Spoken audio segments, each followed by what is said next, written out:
Assalamualaikum warahmatullahi wabarakatuh. Perkenalkan, nama saya Jody Sabda Pratama. Di video ini, saya akan melakukan presentasi bersama teman kelompok saya, yaitu Rizka, mengenai aplikasi yang kami buat, yang berjudul Kasir OOP. Pada pembahasan pertama, yaitu tentang latar belakang. Menurut Gillis dan Lewis dalam artikelnya, Object-Oriented Programming atau OOP diartikan sebagai pemrograman yang berorientasi pada objek yang merupakan model pemrograman komputer dengan pengaturan desain perangkat lunak di sekitar data atau objek. Berbeda dengan pemrograman lain yang berfokus pada fungsi dan logika. OOP lebih menaruh fokus pada objek atau bidang data yang memiliki atribut atau perilaku teknis unik. Selanjutnya, manfaat serta tujuannya. Kasir sudah menjadi sarana penting bagi manusia. Hal ini dikarenakan untuk setiap kegiatan pembelian dan penjualan pada zaman ini telah menerapkan teknologi yang berarti memerlukan kasir sebagai media transaksi utama pada setiap melakukan transaksi. Untuk mempermudah proses pembelian dan penjualan, maka dengan ini saya merancang aplikasi sederhana yang dapat melakukan transaksi pembelian serta penjualan dengan kasir yang menerapkan OOP menggunakan bahasa Java. Pembahasan selanjutnya yaitu contoh penerapan.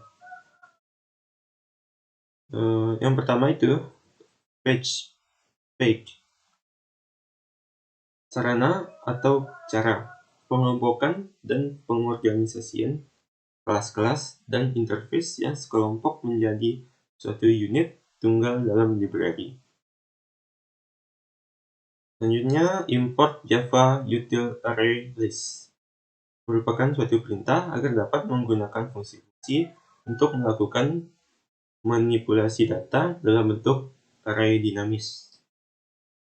Selanjutnya, ada import Java Util Scanner yang merupakan suatu perintah agar dapat menggunakan fungsi untuk menginputkan data pada pemrogram. Selanjutnya, pada aplikasi ini akan terdapat dua kelas utama, yaitu yang pertama ada kelas toko sebagai tempat fungsi-fungsi untuk pengelolaan barang di toko. Dan yang kedua itu ada kelas kasir OOP sebagai tempat fungsi utama dari aplikasi kasir.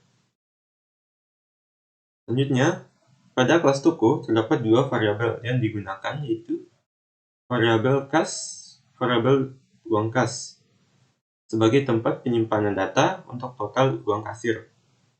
Variabel nama barang sebagai tempat penyimpanan data stok barang dalam bentuk nama barang. Selanjutnya, variabel jumlah barang sebagai tempat penyimpanan data stok jumlah barang. Selanjutnya, variabel harga barang sebagai tempat penyimpanan data stok harga satuan barang. Kelas toko akan berisi 5 fungsi, yaitu yang pertama, fungsi transaksi, yang kedua, fungsi stok, yang ketiga, fungsi ganti harga, yang keempat, fungsi is barang, dan yang kelima, fungsi uang kasir.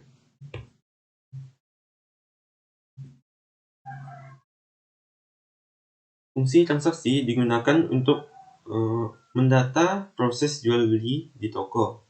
Pada fungsi ini akan menggunakan parameter barang BRG dan jumlah BRG dalam bentuk array list. Tahapan dari fungsi ini adalah yang pertama, menyiapkan objek scanner dengan nama in dan beberapa variabel serta harga total, harga satuan, dan harga subtotal. Selanjutnya, melakukan pengecekan barang dan mencocokkan nama barang pada variabel nama BRG dengan nama barang menggunakan perulangan for. Yang ketiga, jika sudah cocok, maka akan dihitung sisa stok untuk nama barang tersebut dan datanya akan diupdate pada variabel jumlah barang. Selain itu, akan dihitung harga subtotal berdasarkan nama barang dan harga total untuk setiap barang yang dibeli. Selanjutnya akan menampilkan struk barang yang terdiri dari nama barang, harga satuan barang, jumlah barang, harga subtotal barang, dan harga total barang. Menginput jumlah uang dan menghitung kembalian. Dan yang terakhir, menyimpan harga subtotal sebagai pendapatan pada variabel uang kas. Fungsi isi stok digunakan untuk menambah jumlah stok barang di toko. Pada fungsi ini akan menggunakan parameter nama barang dengan tipe data string, jumlah barang, harga barang, dan harga beli dengan tipe data integer. Tahapan dari fungsi ini adalah yang pertama, menyiapkan variabel baru dengan tipe data boolean untuk menentukan jenis barang baru atau tidak. Yang kedua, mengecek barang baru dengan stok barang berdasarkan nama barang, menggunakan perulangan for dan mencocokkannya menggunakan statement if. Yang ketiga, jika cocok, maka jenis barang tersebut termasuk barang lama, sehingga hanya jumlah barang tersebut yang bertambah. Yang keempat, jika tidak cocok, maka jenis barang tersebut adalah barang baru, sehingga nama barang, jumlah barang, dan harga barang perlu ditambahkan pada array list. Yang kelima, menghitung total pengeluaran dan mengupdate jumlah uang kas setelah pengeluaran. Fungsi ganti harga digunakan untuk mengganti harga satuan barang pada stok di toko. Pada fungsi ini menggunakan parameter nama barang dengan tipe data string, harga barang dengan tipe data integer. Tahapan dari fungsi ini adalah yang pertama, mengecek nama barang pada stok di variabel nama barang dengan menggunakan perulangan for dan dicocokkan menggunakan statement if else.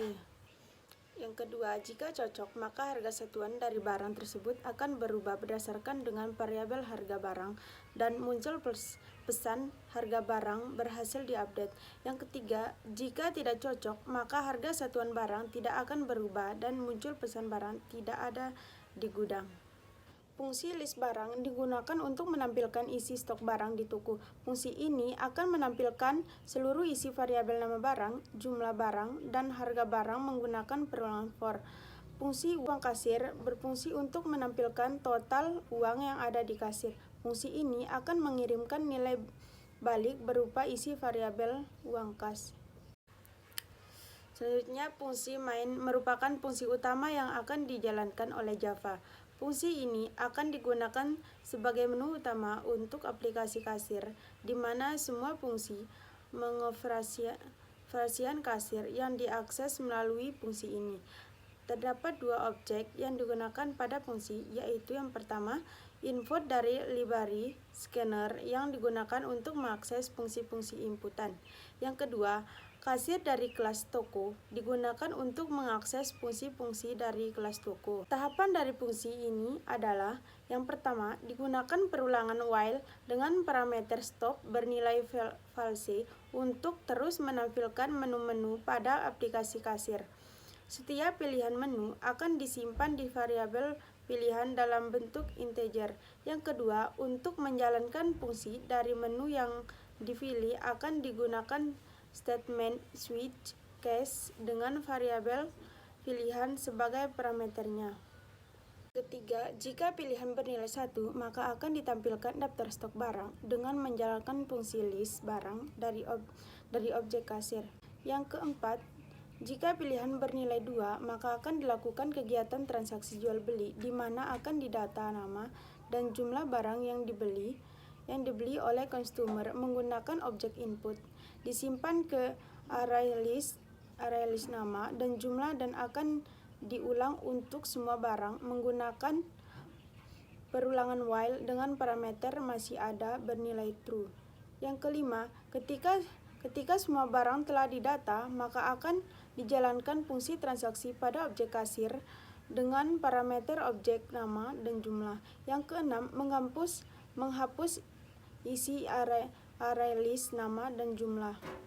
Yang ketujuh, Jika pilihan bernilai 3, maka akan dilakukan kegiatan isi stok barang di toko di mana akan didata nama, jumlah, harga dibeli, dan harga barang yang akan dijual menggunakan objek input disimpan pada variabel nama barang, jumlah barang, harga beli, harga barang, dan harga jual barang.